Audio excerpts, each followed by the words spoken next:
Okay, hi everybody. My name is Mallory Humble, and I'm super happy to be here with you guys going through our student organization advisor training. The plan was to originally um, be able to Zoom y'all in and also record it earlier this afternoon when we had the training in person in the private dining room. But sadly, we had some technical issues and we could not get our microphone to work from the computer. So I'm in my office recording this for you guys. So hopefully we can make this nice, easy, and painless, I guess. So just big thing to remember is if you all, since you are watching this over Zoom, if you can please, after you've completed this training, after you've completed watching this video, will you please email me 3 things that you learned from this training? That'll kind of give me proof that you paid attention and watched this training. So please remember to do that. And so I'm going to go over the basics of our advisor training, and then we're also going to do risk management. And so we will hopefully get through this quick and hopefully provide clarity and confidence for a good school year and good fall semester. Okay, so purpose of our student organizations, we have a lot of organizations. We have 76 currently, and so they all exist for different reasons. There's really no 2 organizations that are exactly the same. We want them all to be individuals. They all have their own values, purpose, and kind of reason for existing. And so it could be leadership development, like our Galveston Freshman Leadership Organization, GFLO, where that's their main principle that they focus on with their organization when with their members. Or maybe it's service, like the big event who has our one big day of service in March. Or it could be academic investment, like our honors organization. It can be a whole lot of things. We have organizations that are just focused on creating social opportunities for people to build community, make friends, have fun, like maybe our gaming club where they all kind of come together around one shared interest. Celebration of cultures. We have our Black Student Alliance. We have our Asian Island Pacificer student organization. We have all sorts of organizations specific to culture, or even like our neurodivergent leadership organization. We have religious organizations. We also have ones that are focused on specific social issues, as well as the arts. And so we have a lot of organizations, and they're all awesome, and they all provide the opportunity for students to learn and grow and build community outside the classroom. And so at the beginning of the semester, I think it's important for us to kind of just evaluate like where, walking in as an advisor, where is our student organization at in terms of like their development? We kind of use this line where it goes from infancy to adolescence, young adult maturity. So kind of that timeline of growth and kind of using those words to describe where our student orgs are at. And so it's good for us as advisors to take a step back and kind of think about, okay, we're coming to a new year. Maybe we have a brand new set of officers who are in these roles for the first time. Are they in that infancy or adolescent stage where they need help with kind of developing their program planning skills, or maybe they need a little bit more help with understanding what does it look like to be committed to leading an organization, or, like what are the responsibilities that they have? They might be in that infancy to adolescence range. And with that, maybe they might rely on you a little bit more as an advisor to kind of help them provide kind of a vision, understand how things have worked in the past, and what are these processes today that we need to start working on to get the ball rolling? So maybe your org's in that area of development, right? Or maybe they're in that young adult or maturity range where they're an organization that's been around for a long time. They have their systems in place. People kind of know how they operate. They have really strong programming, and the way they implement or maybe even evaluate their programs, it's set in stone and they know how to do it. And maybe your officers are coming in like they're returners and they feel really good about this year. And maybe they don't need you to be there involved in every single part of the process, right? And so they kind of know how to demonstrate their abilities to perform and show up in their organization. And so maybe there's more of a hands-off role for you in that. And so it's important for us to just kind of sit back, evaluate, and realize, okay, what is it going to look like for me to show up as an advisor this year? Like, where is this organization? Where do they need me to be in order to help them? And then as we think about that, then it's good to think about, like what is your style of advising going to look like this year? Sometimes when we've been advisors for a while, I know for me, I've had years that have been like really hectic, really crazy, or maybe all of my organizations are at that infant stage. And so I'm really hands-on with them. But then there's other years where it's like, actually, they're good to go. So kind of think about like, what is my style going to look like as an advisor? Here, these are some good descriptors that I think help kind of provide clarity of like, what does that look like to advise? So maybe you're a program director where it's kind of that infancy stage where you're working directly with the group to help them complete tasks and achieve different goals. And you're really helping them figure out like, okay, what's the product going to be of this year? Is it having a bunch of events? Is it doing a bunch of fundraisers? Is it just having consistent meetings that take place at this time? Like, and you're helping them kind of with those logistics. Now, hopefully you're not doing too much where you are literally doing their job for them or having to hold responsibilities that like a student could hold.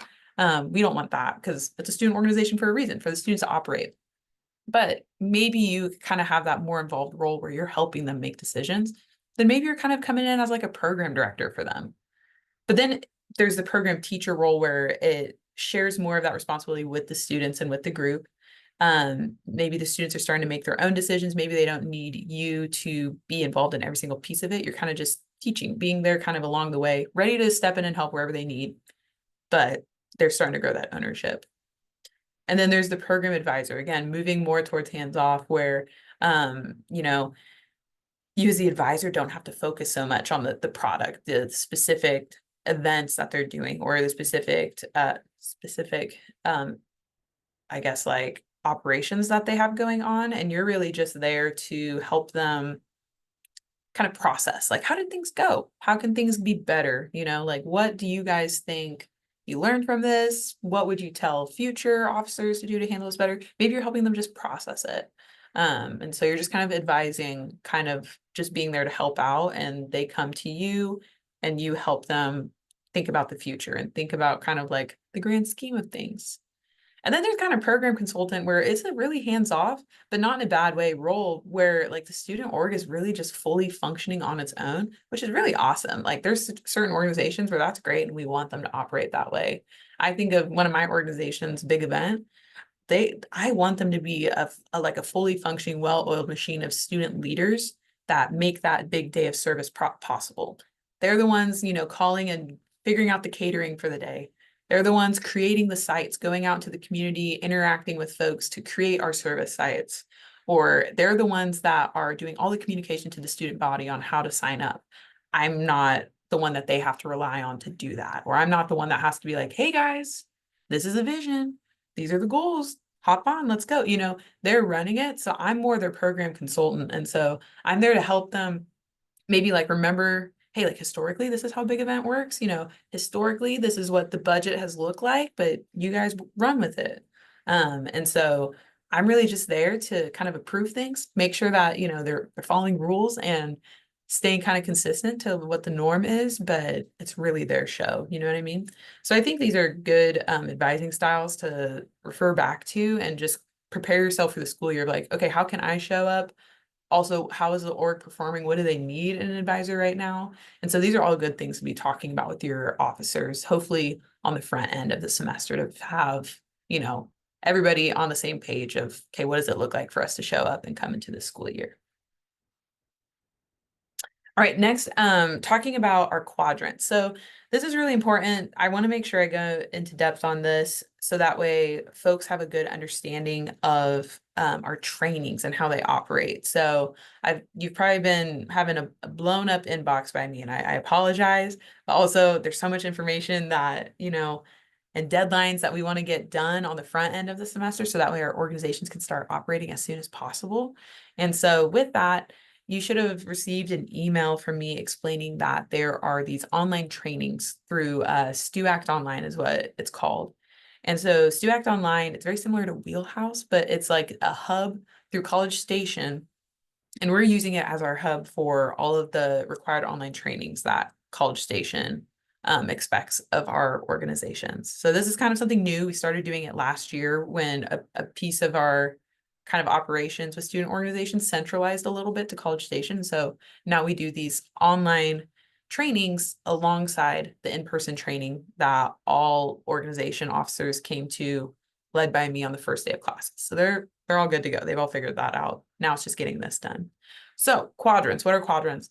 In StuAct Online, College Station and our office, we've decided all of our organizations go into one of 4 quadrants that are kind of identities for student organizations based on their affiliation with the university and their risk. So the lower affiliation and the lower the risk, the less of a, not less important, but just kind of like the lesser of the 4 quadrants your organization is placed in. But the higher you have of affiliation and risk, you're going to move into our sponsored quadrant. So it goes registered, associated, partnered, and sponsored. That is kind of the trajectory. And obviously, like, sponsored is the highest, registered is the lowest. And so based on your quadrant identity, that is how STUAC decides which online trainings you're required to do.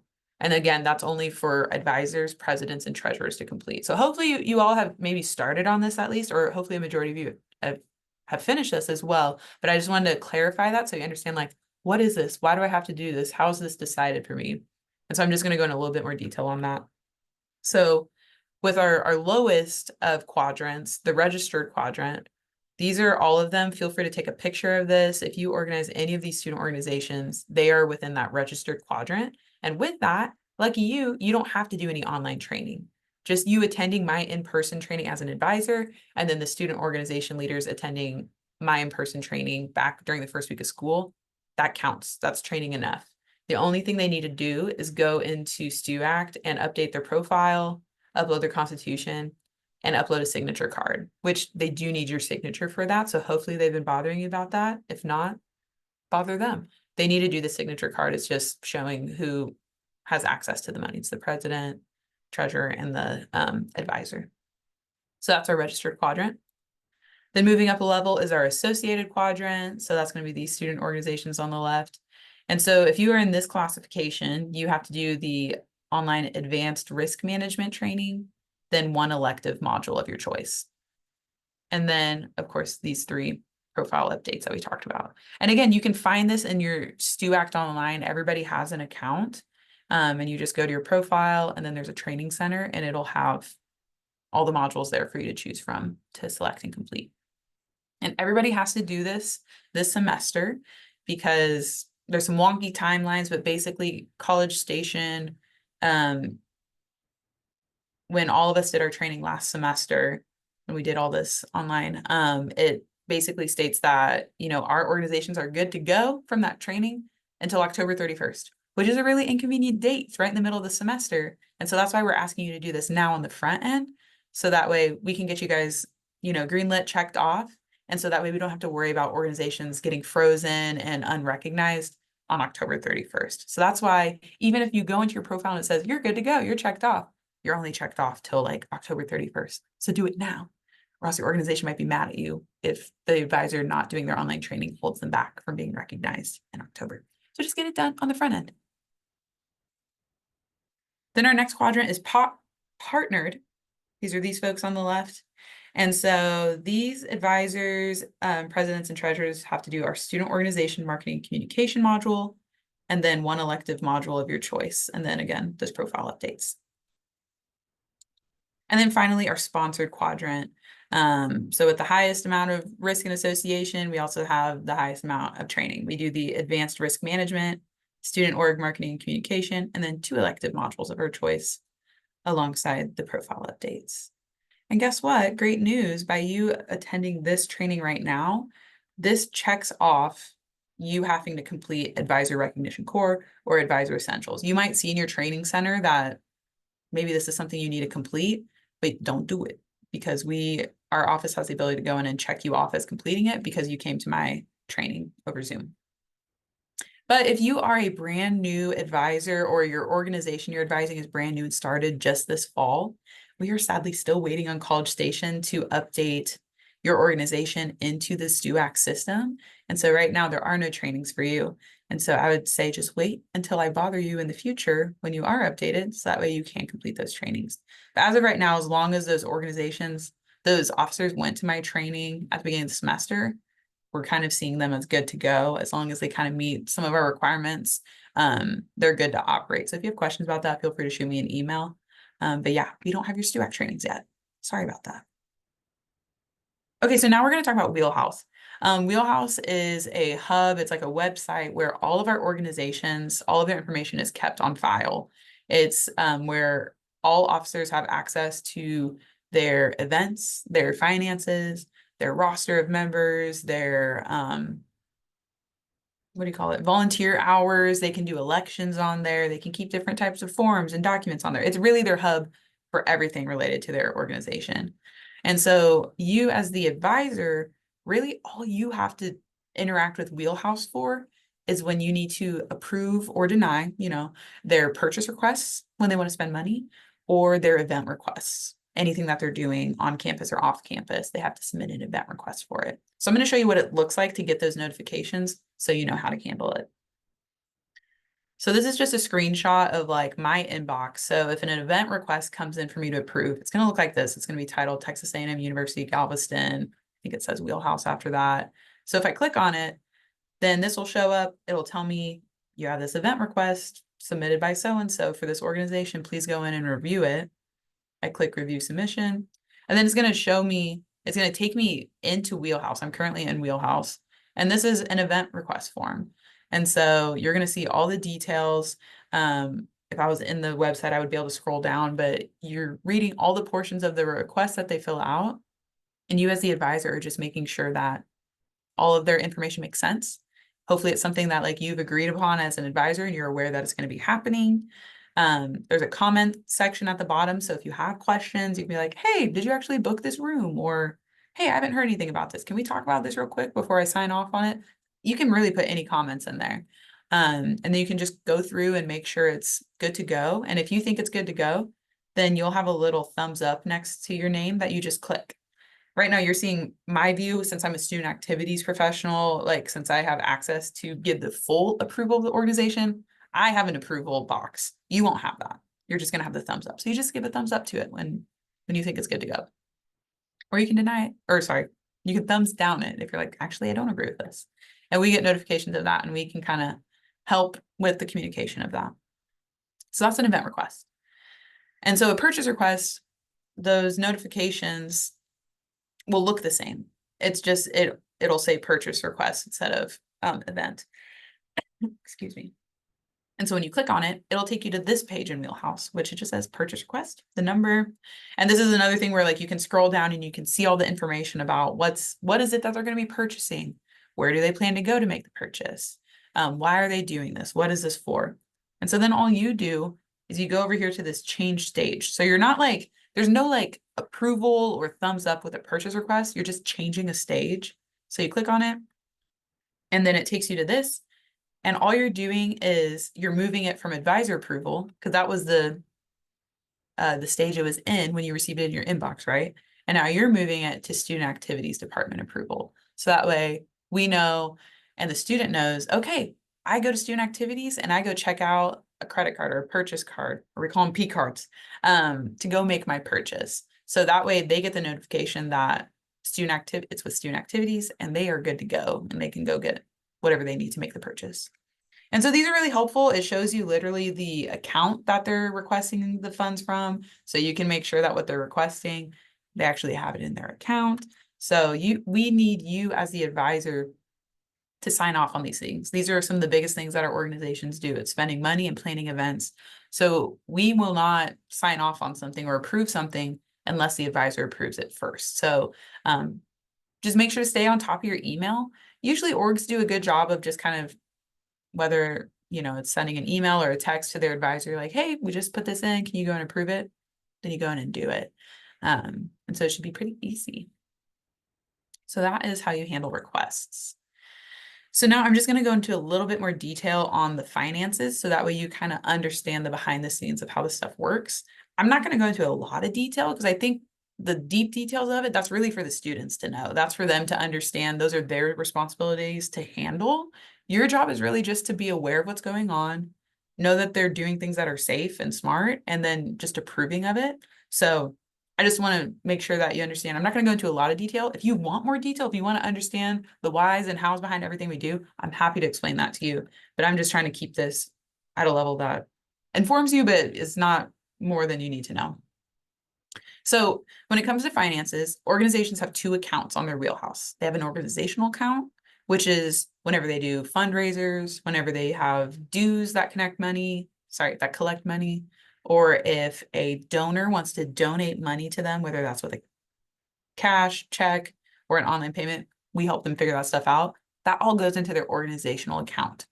And with that account, they do have to pay taxes, okay?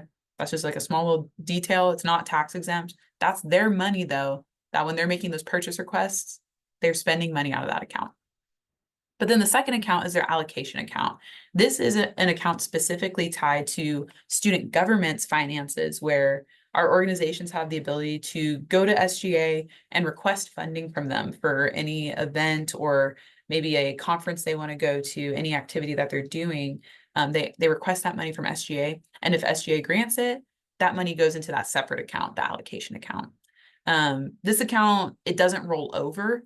They have to spend that certain amount of money on that event within a certain timeline. By the end of the year is usually how it goes. And so they have an allocation account specifically for student government funding. Whereas the organizational account, that money always rolls over. So money that they raised like 6 years ago before these students were even in these organizations might still be in that account, which is cool. And so they can use that money in their budget. Yeah, so how do the income of that org account, like I said, it can come from dues, and dues can be collected by cash. They can be collected online. If they want to do that collection of funding through online, all they need to do is talk with us or talk with Shelly or Derek, who sets up those online payment links. And the students know a lot more details about that, so they can handle it. But if you ever have questions about it, let us know. They can do sales, like they can design t-shirts and sell them, or stickers is a common one, or just fundraising, like doing a bake sale on campus. Whatever money they make from that goes into their org account. And then, like I said, donations, cash, check, however they want to do it. We have a really easy process. If a donor wants to give online, they do that through the Texas A&M Foundation. And so we have a specific process that's pretty quick and easy to follow that they do online. So if you ever want to learn what that looks like, or help your organization get connected with that, let me know and I can give you those steps. But yeah, they can get donations. So again, when it comes to purchasing items, the organization has to put in a purchase request first. They can't just go out and spend the money with their own credit cards or whatever, because they have to use what's in their account. We don't like reimbursing them if they pay with their own money. That should be like a very worst case scenario, that they have to pay out of pocket for something and ask for a reimbursement. The whole point of the purchase request is to avoid that. So that way they have a planned way of spending money in their account. So that way they don't have to spend their own personal money. So they have to do that. They can't spend money without putting in a purchase request. Then your job as the advisor is to just go in, look it over, move it from that advisor approval stage to the student activities department approval. And once that happens, the students can come to us whenever and get that card to check it out. You don't have to worry about changing the status to approved. That's for us to do. We do the official approval on those purchase requests. And then purchase cards, just a little bit deeper on that. We have currently 6 purchase cards that students have access to. And so once they put in that purchase request, it's been approved by you, or it's been changed in the stages to our office, they can come to Chloe. Chloe has a whole system of how she checks out the credit cards to the students. And the most important thing for them is that they need to remember to collect the receipts from the purchases that they make. Failure to do that, Chloe has like a 3-strike system where if they go a day over, they don't return the card and they don't return the receipts until the next day, they get 1 strike. A second time, they are frozen for a month if they don't return everything within the amount of time they agreed upon with Chloe. They're frozen for a month. And then 3rd strike, they are frozen for the rest of the semester. So we do this because we want to teach them the importance of time management and, respecting the things that our office gives them. And so make sure your organizations remember to get their receipts and return everything. Usually it's at the end of the day to Chloe, unless she kind of communicates with them an alternative method. This just goes a little bit deeper, but we want to make sure that these receipts are itemized, and that, let's see, we need to make sure that you can't turn in like an order form or a quote. It has to be the literal receipt of it, because sometimes like an order form or a quote can change over time after the event takes place, whatever you're paying for. And so it has to be a receipt that's submitted. If organizations, if they go to a restaurant, for a bonding activity, or it's the end of year celebration, that's great. They can do that. They take the P card with them, but they need to remember to get the itemized receipt and like the credit card receipt, everything with all the details on it. So that way we can also see the tip.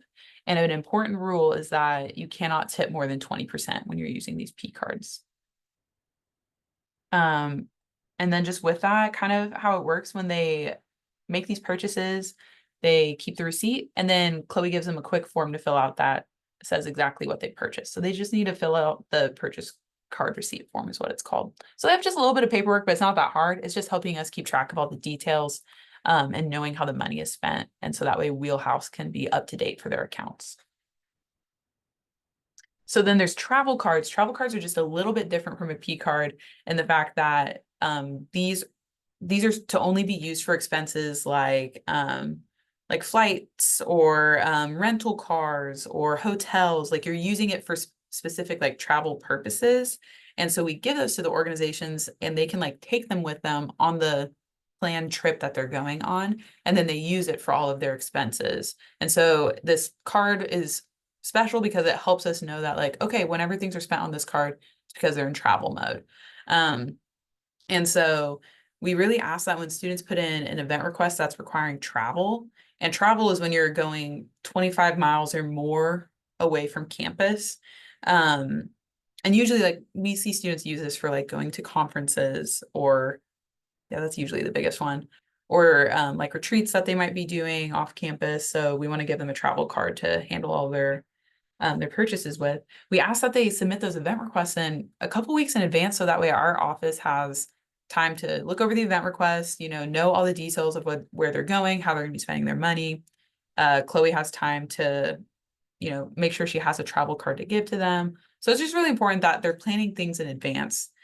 There were a couple times a few years ago where we would have students, put in their travel request the day before they're about to go. Oh, and that would make me so mad, because it's like we don't have enough time to look over everything, make sure they're being safe. And what if like all the travel cards are out? I don't know if that's ever happened, but like it could be a stressful thing, and you're planning to leave tomorrow. So we ask students to be mindful and plan in advance. These can be used for either of your accounts that we were talking about. And again, if they are going to be using things from like their SGA account, they will have to use like a tax exempt form if they're in state. So that way they don't pay taxes while using those funds. And then Chloe wants to make sure that folks return the cards and their receipts no later than 72 hours after the trip is completed. So hopefully they're getting all this stuff to her as soon as possible once they're done. What can't be purchased with our P cards or our travel cards: alcohol, firearms, and explosives. So hopefully your students aren't like planning to buy these things, but just make sure you keep your eyes peeled for anything that looks like that. We had someone ask in the training today, are fireworks explosives? Yes, they explode. And then another thing to keep in mind, that if your organization is going to be paying a vendor or a performer for something, like say they have like a band come on campus and play at like their event, you cannot pay that vendor with gift cards. That's been a thing in the past, I think, and we can't do that. We have to pay them like through like a funding source. So usually when we have like a vendor of some sort like that, or like maybe like a food truck or something like that, what we do is we set that vendor up in a system called AggieBuy. Chloe will do all this for the organization. And then that way through AggieBuy, we're able to pay the vendor, follow their contract and everything. And so we want to make sure we follow that, just in case maybe the vendor can't take like a credit card payment day of or something like that. We can get them set up and just follow their contract and pay them through AggieBuy. So yeah. Okay, so that's the end of kind of just the generals of advising slides. And so what I would say, but going off of this information, what I encourage you to do as an advisor is hopefully meet with your organizations if you haven't yet and start talking about, like what are your expectations as an advisor? Ask them what theirs are of you, talking about your advising style, talking about like what does it look like for you to show up for this organization this year? Kind of like what are your boundaries or what are like your limits? What can you do? What can't you do? And so making sure that, I don't know, everybody's on the same page of what operating this semester and this year will look like. And let them know your availability. Like when can you be present for maybe events or meetings if you want to go to those things. It's really up to you how you engage, but you want to make sure that it's in support of the student org and what they need. Also, please finish your STU-ACT online training. I think a lot of folks have started it, which I'm grateful for. So if we can just finish it as soon as possible. The deadline was originally last Friday, the 31st, so 2 weeks ago. So if we can please get those things done sooner rather than later, that would be great. And then also my goal is to always send like a monthly advisor email at the beginning of the month, just letting you know if there's any deadlines we have, letting you know of any big announcements or kind of big operations or events that are coming up for organizations that you guys can be aware of. And so if you ever have questions about anything or if you need clarity on stuff, let me know. I try to make those emails as helpful as possible. And so if you ever have feedback on that and what I can do to make it better, please let me know. I'm happy to make it more useful to you. The goal is just to help you guys and make your time as an advisor easy and fun and enjoyable and not stressful, even though I know the beginning of the semester kind of is. But we're almost, we're pushing through. Okay, so now we're going to move into risk management, which I'm going to keep concise and easy. All right. So risk management. So the whole point of this is to help, I go over this presentation with our student leaders, and I'm going over it with y'all, so that way you're kind of aware of what does risk management expectations look like for students, and then also talking about like what does it look like for the advisors as well. This should hopefully help us understand what does it look like to define risk management and, being able to identify risk in activities or events that take place. And then also feel confident in our abilities to manage risk if it were to take place at an event. So what is risk management? It's a process of considering the potential and perceived risk involved with student activities. It depends on monitoring organization activities and taking both corrective action and proactive steps to minimize accidental injury and or loss. High-risk activities that we'll be talking about today are alcohol and illegal drugs, hazing, sexual abuse and harassment, fire and weather safety issues, travel, behavior parties, and social events. So let's start with like, what are the risk types? So earlier I mentioned when you're looking at event requests, it's important to look at the risk section of the event request. And what you'll see in that section when they submit those requests is we are asking them to kind of outline, these 5 risk types: physical, reputation, emotional, financial, and facilities, and talk about like, how do those risk types affect our event? Like physical, are there how will weather be affecting things? Is this going to be indoors? Okay, like what are they going to be going up some stairs? Because is there a possibility for tripping or physical and like facilities can like run hand in hand. Like, are there going to be wires or extension cords? Like, is there what are the physical things that could keep people from being safe? And are we aware of it? How are we going to keep that safe, right? So there's physical, reputation, how does this event affect the reputation of your organization? Is there potential for the reputation of the university, I'm trying to think like the academic, like if it's an academic organization, like the degree or the major, does it affect their reputation in some capacity? Emotional, like can it have an emotional effect on people if there's kind of like big topic things being discussed, like can it cause an emotional response? Okay, mention that. And like what are you going to do to make sure that it's still a safe environment? And then financial, talking about how your finances are affected in this event and funding it. What if the event gets canceled because of rain? Like, how does that affect your finances? So they should hopefully be talking about these risk types, how they plan, how it's possible that they could affect their event. And if they do, what are they going to do to mitigate it? And so, the basics of like risk management is just identifying those risky behaviors, assess the probability of it, implement controls to eliminate or reduce it, and then reassess afterwards and just be like, hey, what went well? What went bad? How can we make this better for the future? Okay.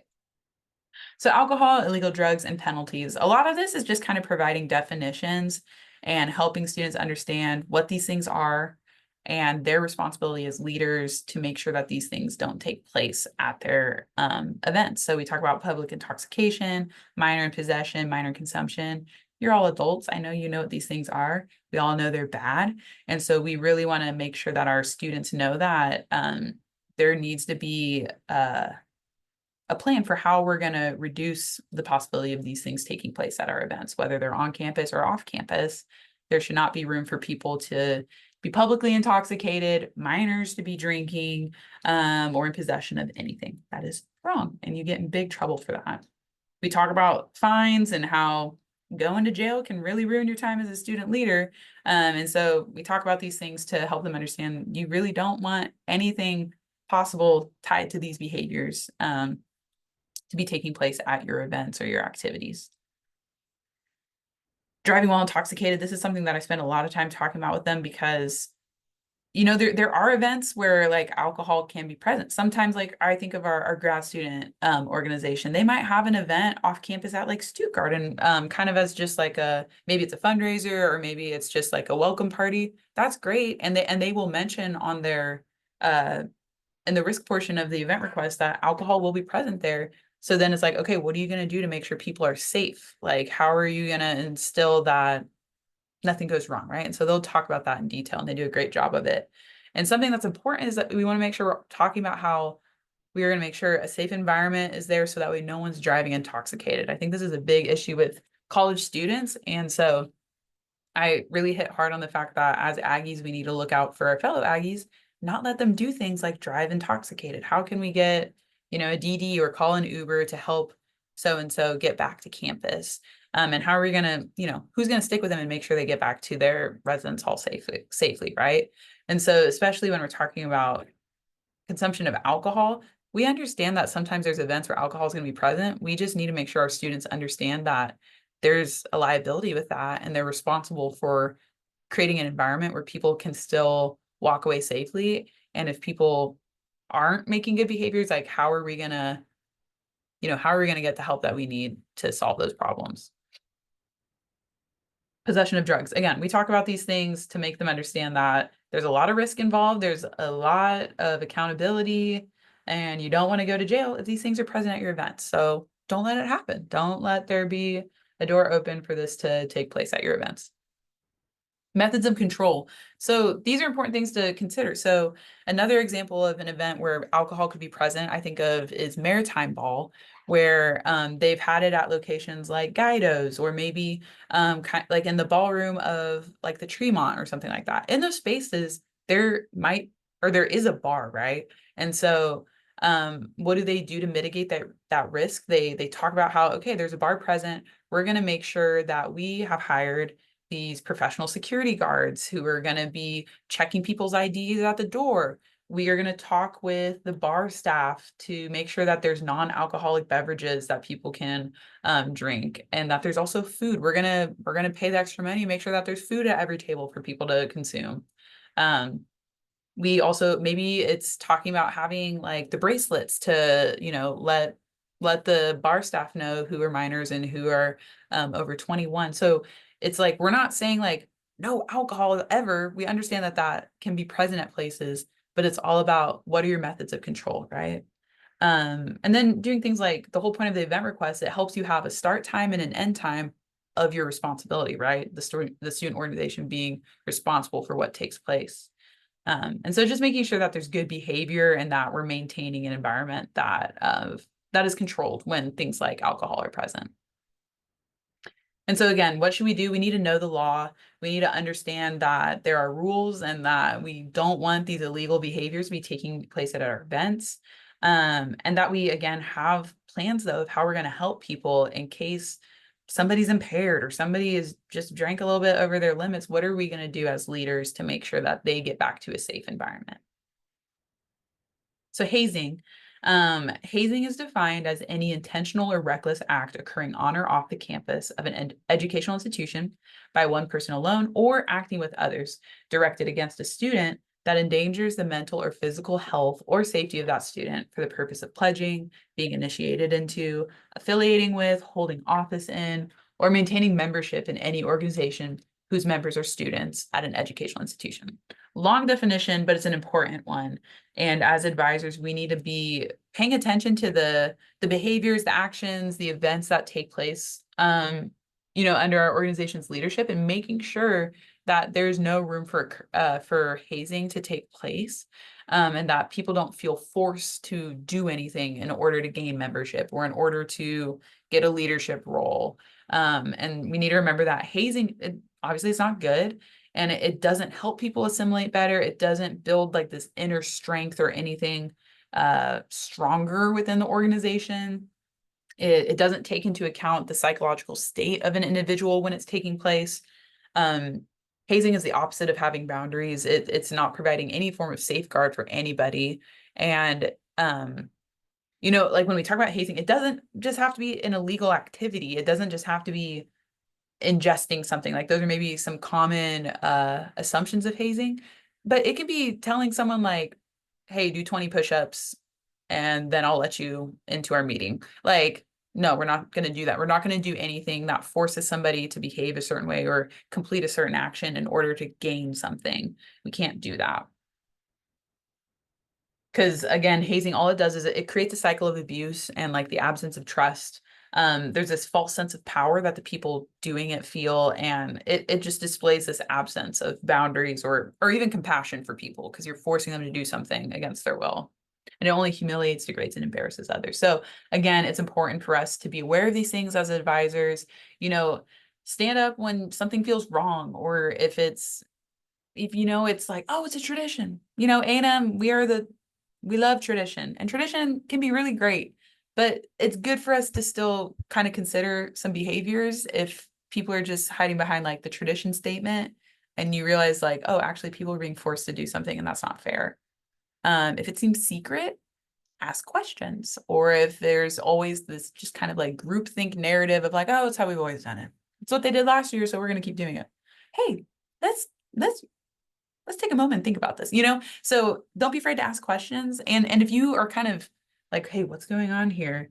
And maybe you're not in a place where you're ready to ask the student yet, come talk with us. And maybe we can help provide clarity and we can kind of talk it through with you to shut it down, because hazing's not good. And we don't want anybody to feel like they have to perform a certain way in order to gain membership or to gain that community aspect of being in an organization.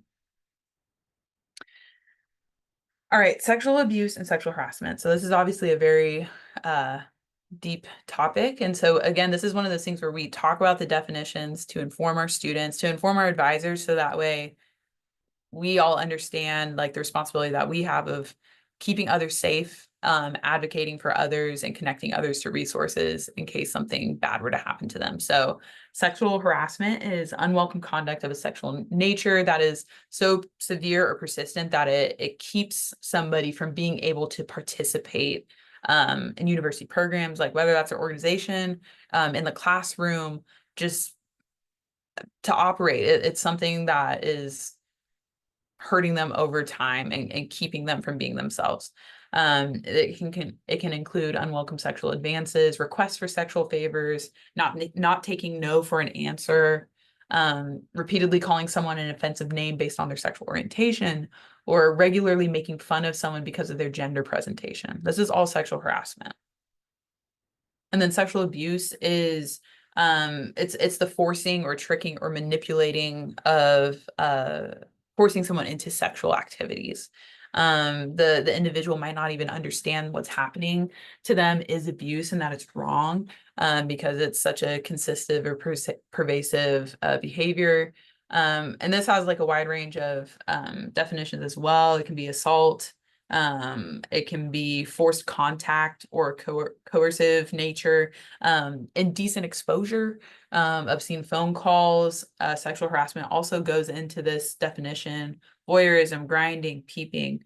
And so that abuse is consistent. And so we talk about these definitions again to help us be able to kind of notice those things and help our students report things when they're happening. We are all mandated reporters as faculty and staff, and so we need to pay attention to these things and make sure that we are making the right resources aware if something like this is happening, and making sure to connect with a student that we're worried about as soon as possible. These are some important statistics, again, to help us remember how deep these issues are and how important it is for us to advocate for others. 1 in 5 women and 1 in 16 men are sexually assaulted while attending college. 73% of LGBTQ college students experience sexual harassment or abuse, compared to 61% of heterosexual students. 90% of campus sexual assaults are committed by perpetrators that the victim knows. And 50 to 70% of college sexual assaults involve alcohol. Again, these are important. These are all statistics that apply to college students with this population we work so closely with. And so knowing these things, as heartbreaking as it is, it's important for us to be aware so that way we can be on the lookout and take care of our Aggies. We also talk about consent, and so consent means that you have checked in with your partner and you have a clear, voluntary, and ongoing agreement to interact with their body. A yes is necessary, whether it's verbal or nonverbal. And you can't get consent from someone who is intoxicated, asleep, or is otherwise mentally or physically incapacitated, whether that's due to alcohol, drugs, or some other condition. And so how to reduce these things? We talk about this in order to educate ourselves.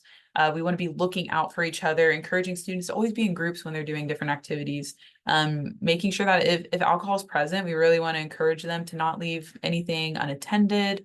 We want to empower students to know and communicate their limits for how they, whether it's alcohol consumption, sexual behaviors, whatever it is, or even just like their involvement, like everybody deserves to have limits and to communicate them so that way they can be respected as well. And it's just important for us to not assume things. And if we have an instinct that maybe something's wrong, something bad is happening, like let's talk with someone about it so that way we can make sure we're keeping people safe.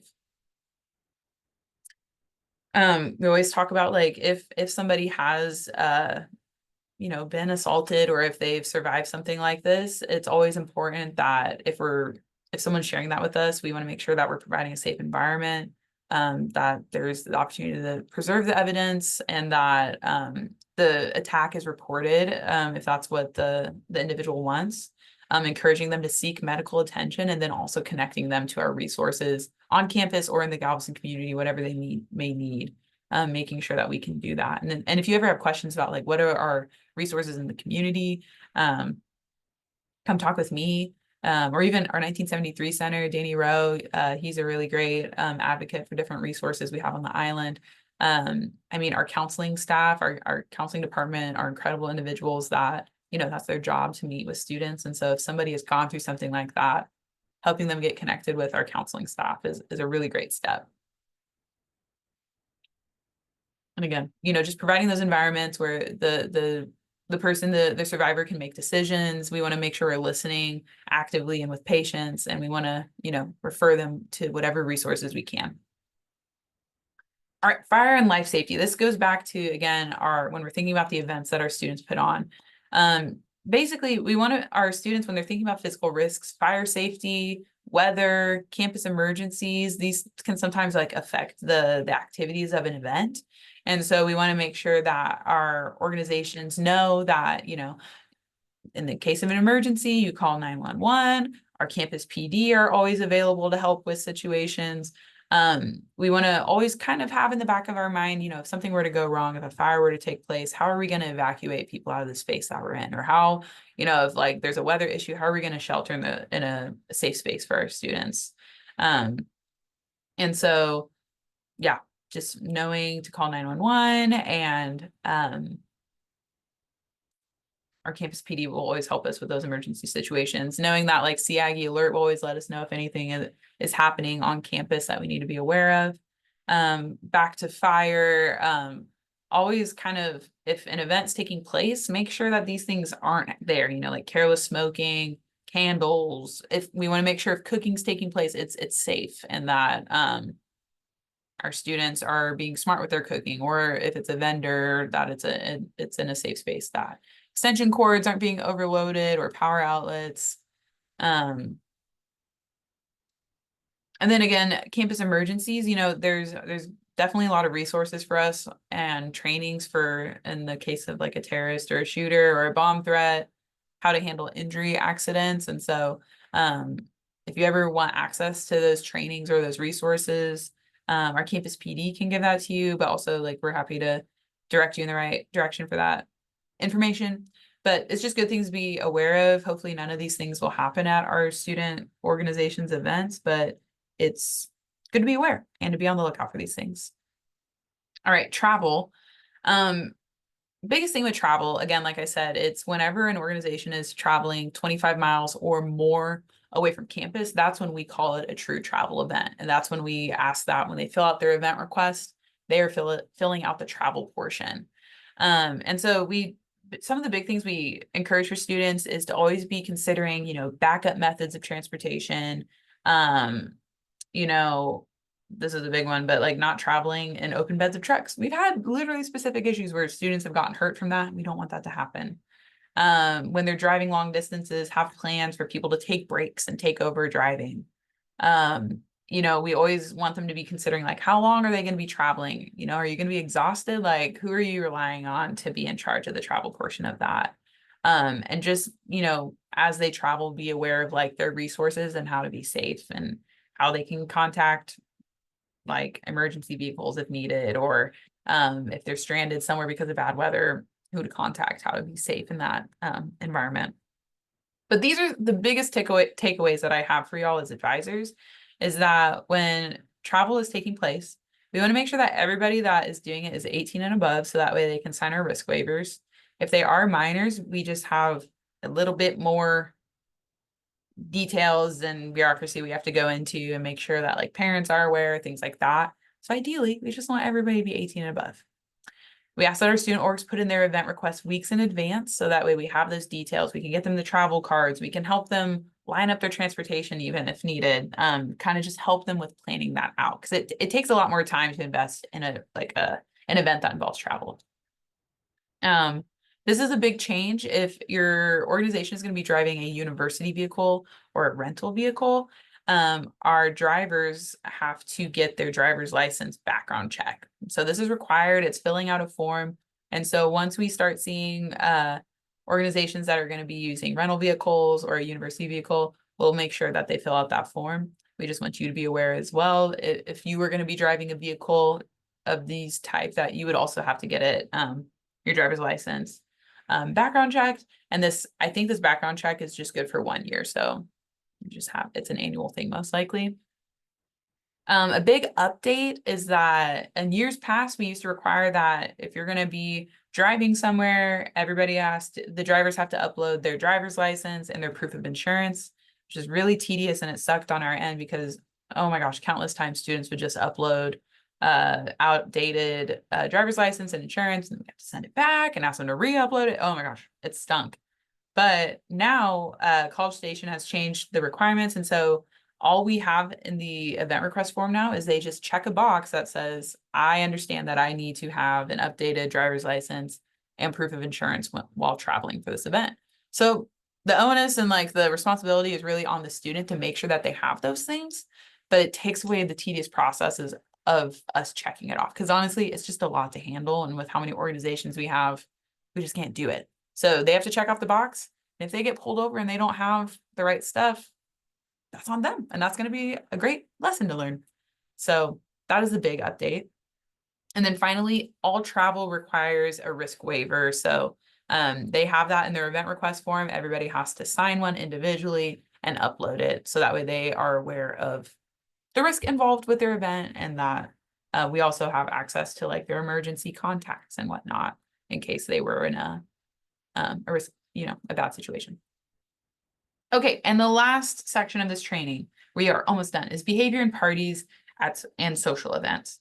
So this is really just to talk about the fact that, somebody's behavior, especially at parties, especially at events where alcohol is present, can reflect on the organization. And we want you to be aware of this as an advisor because, honestly, technically your name is tied to this organization because you've signed up to advise this organization. So your name is tied to it. So it's important for you to also remember that, if someone is being stupid, maybe a group of students are all wearing their SGA hats and they're out on the Strand drinking and they're behaving poorly, that could reflect on SGA. That could reflect on me as their advisor. Next morning we see in the newspaper, like calling out all of our students getting arrested for public intoxication, and that reflects on the organization. That can be really bad. And so we talk about this just for the fact that reminding students, you have responsibility for how your members behave in your controlled environments and uncontrolled environments. It's important for our organizations to know that they represent the university, they represent their organization.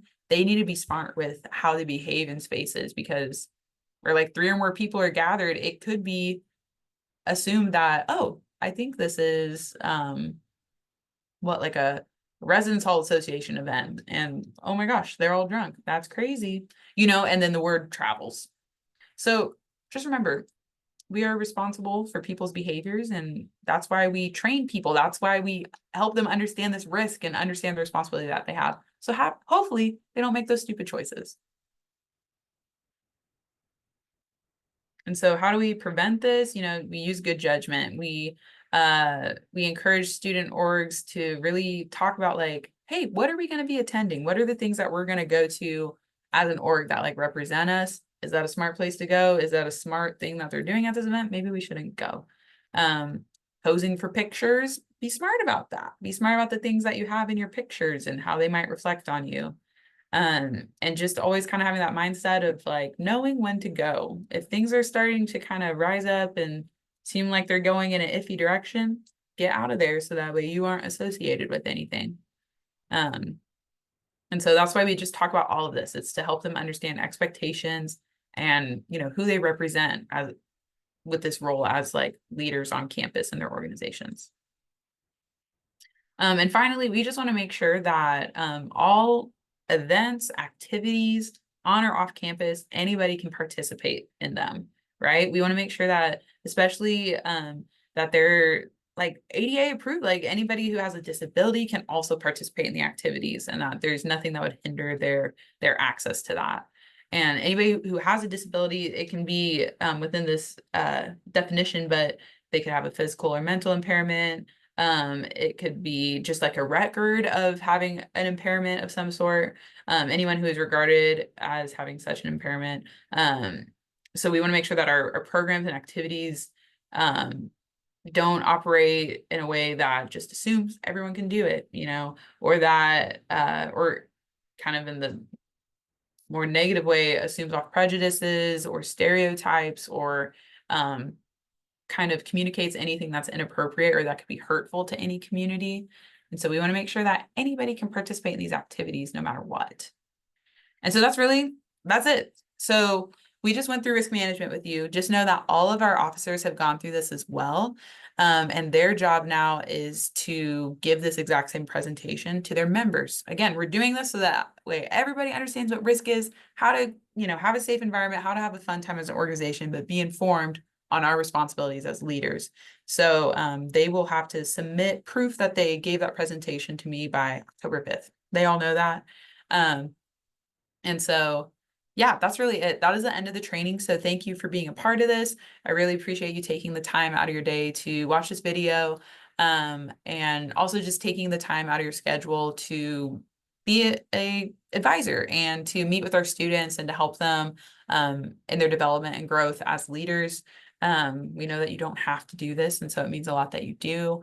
As always, if you ever have questions about anything, if it's questions about the trainings, wheelhouse, just weird scenarios with students, student leaders, reach out to us. We're happy to help. And Yeah, so just don't forget, please submit to me 3 things that you learned from this training, and that'll be kind of the check off that you completed this training. So thank you for being here. Have a great night. Bye.